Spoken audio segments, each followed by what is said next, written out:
상금은 하자 보수공사 완료 및 하자이행 보증보험증권 받고 지불한다는 거죠.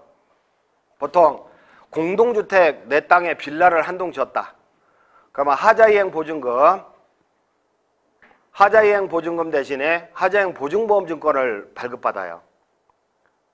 요거 지자체에다가 보관시켜요. 근데 다가구 같은 거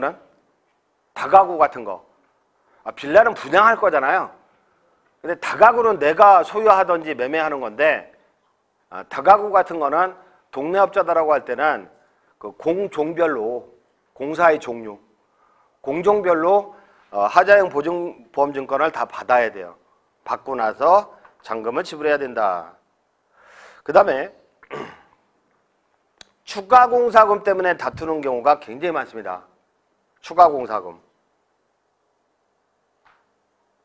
그러니까 준공 직전에, 사용 승인 직전에 추가공사금 가지고 다퉈요.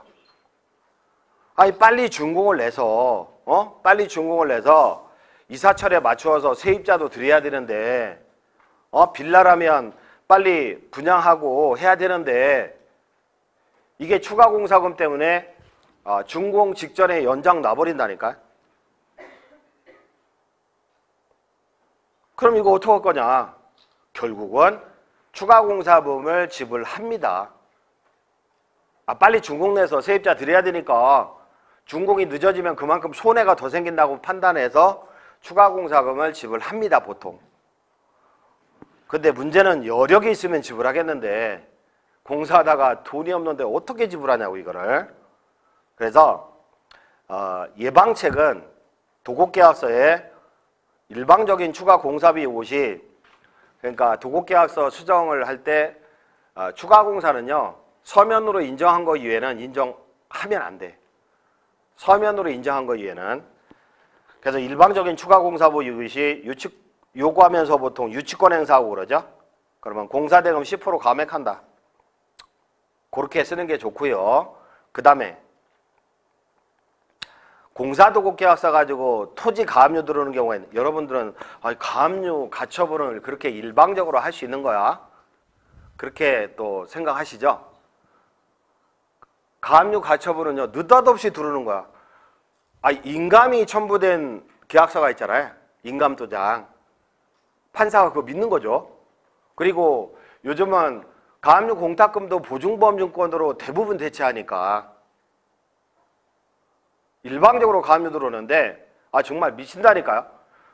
판사는 나한테 한 번이라도 물어보지도 않아. 나한테 한 번도 물어보지도 않고 내 땅에 가압류가 들어와 있는 거야. 환장하는 거죠. 그래서 가압류 가처분은 상당히 신속하게 들어가요. 신속하게. 근데 이의 신청하잖아요. 더럽게 오래 걸려요.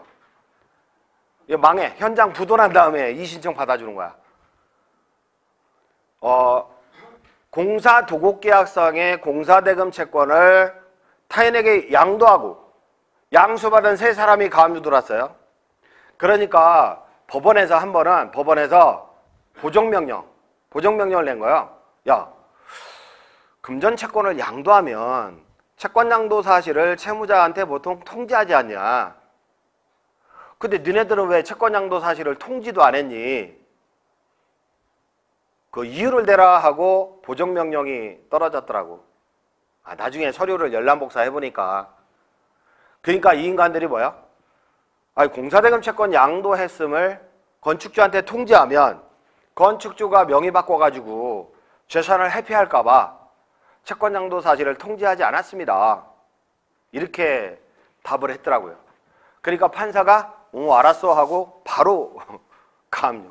전세대 가압류 들으니까 요즘 언론에서도 판검사들 어제도 부장판사 구속되고 그러던데 정말로 사회 경험이 없는 어린 사람들이 판사하는 거 이거 기가 막힌 거 아닙니까? 적어도 변호사 경력 한 15년, 20년 한 분들 중에 선임해야 되는 거 아니에요? 판사는? 요즘 어린 사람들은 돈도 좋아하는데. 그래서 유치권 포기 각서를 썼다고? 행사합니다. 아까 승강기 준공 났는데 승강기 작동이 안 돼. 그러니까 특검 나올 때는 승강기 왔다 갔다 하거든요. 근데 그 다음날 가니까 승강기 작동이 안 되는 거야. 왜 안 되냐 하니까 열쇠로 잠궈놨대요. 공사대금 완불하면 열쇠 풀어준대. 이것도 유치권 행사입니다. 승강기 열쇠로 잠궈놓은 것도. 그러면 공사대금을 10% 감액 처리해버린다 이거야. 10% 안 준다. 그리고 뭐 일주일 이상 추가 공사비 같은 거 요구하면서 일주일 이상 공사를 중단한다고요? 그러면 도급계약 자동 해제된다. 그 해제 당하고 유치권 행사한다고요? 매일 2% 공사대금 깎인다. 근데 너 일주일 이상 말이야 이렇게 썼단 말이에요. 아니 너 일주일 이상 공사 현장 방치하고 공사 안 했잖아. 공사대금 깎아야겠어. 그러니까 업자가 뭐라 그래요? 단 하루도 공사 안 한 적이 없다. 현장 방치한 적이 없대 자기는. 어떻게 하는 거예요? 미치고 환장하는 거지 이거. 어떻게 입증하냐고 이거를. 그 옆집에 사는 사람한테 물어보나? 현장 방치한 적이 없대요. 그래서 사면에 CCTV 설치해야 돼요. 사면에. 요거 한 달에 얼마 안 합니다. 몇만 원입니다 이거. 요즘은 전자소송 하잖아요. 옛날처럼 뭐 복사기에 카피해가지고 법원에 접수하는 게 아니라 소장을 요즘은 온라인으로 접수합니다. 그러니까 녹취록이나 이런 동영상이 그 효력을 발휘하는 게 좋은 게 뭐냐면 변호사가 이거를 온라인으로 보내요 판사한테. 그러면 판사는 법정에서 이걸 틀어봐. 판사가 젊어서 아주 작동도 잘 시키더라고. 이 젊은 판사가 쫙쫙 넘기면서.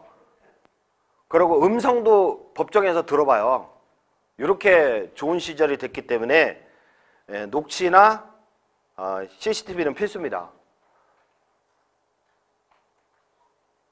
그 다음에 다섯 번째 케이스는 건축주에게 받은 공사대금을 하도급 업체에 주지 않아서 건축주가 이중으로 피해를 입게 된다. 공사대금을 업자한테 주잖아? 총 공사대금이 10억이다. 그러면 공사대금을 업자한테 주잖아요. 나눠서. 그러면 하청업자한테 그걸 내려줘야 되잖아요. 공사대금을. 근데 하청업자한테 공사대금을 안 내려주잖아요. 뭐 계약금 주고 중도금 주고 뭐 잔금 받으면 마무리하고 하청업자한테 공사대금을 안 내려주고 막 그러잖아요. 그러니까 하청업자들은 머리를 좀 쓰는 사람들은 건축주 찾아와요. 특히 그 설비공사 설비 배관공사업자들이 공사를 진행 안 하면 후속 공정이 이루어질 수가 없어. 그러니까 설비 배관공사업자가 찾아와요. 누구세요? 그러면 나 몇 번째 현장에 설비업자인데 네네네 잘 부탁드립니다. 그랬더니 나 공사 못한대. 왜요? 시공자가 마음에 안 든대. 그러면 준공이 늦어지는데 공사하셔야죠. 그랬더니 여기다 도장 찍어달래. 건축주 도장 찍어주면 내 공사 진행하겠대. 직불계약서죠. 직불계약서. 도장 찍어주면 건축주 입장에서는요. 공사 늦어지는 거 괴롭습니다. 그러다 보니까 도장을 찍는 경우가 많은데 저희 매형이 찍어준 거야 내 거를. 준공이 좀 늦어지잖아요. 좀 늦어지잖아요. 바로 그게 또 한 3만 원 주면 공증까지 받거든. 바로 압류딱지 날라들어오죠. 전 계좌, 통장 계좌, 부동산, 뭐 유체동산 압류 조치를 당하는 사태가 벌어지죠. 요 딱지 우리 집에 붙은 거예요. 경기도는 분홍색이에요. 근데 서울은 빨간 게 많아요. 좀 당해보신 분들은 아시죠? 새빨 같잖아요. 그래서 예방책은 뭐냐면 절대로 하청업체와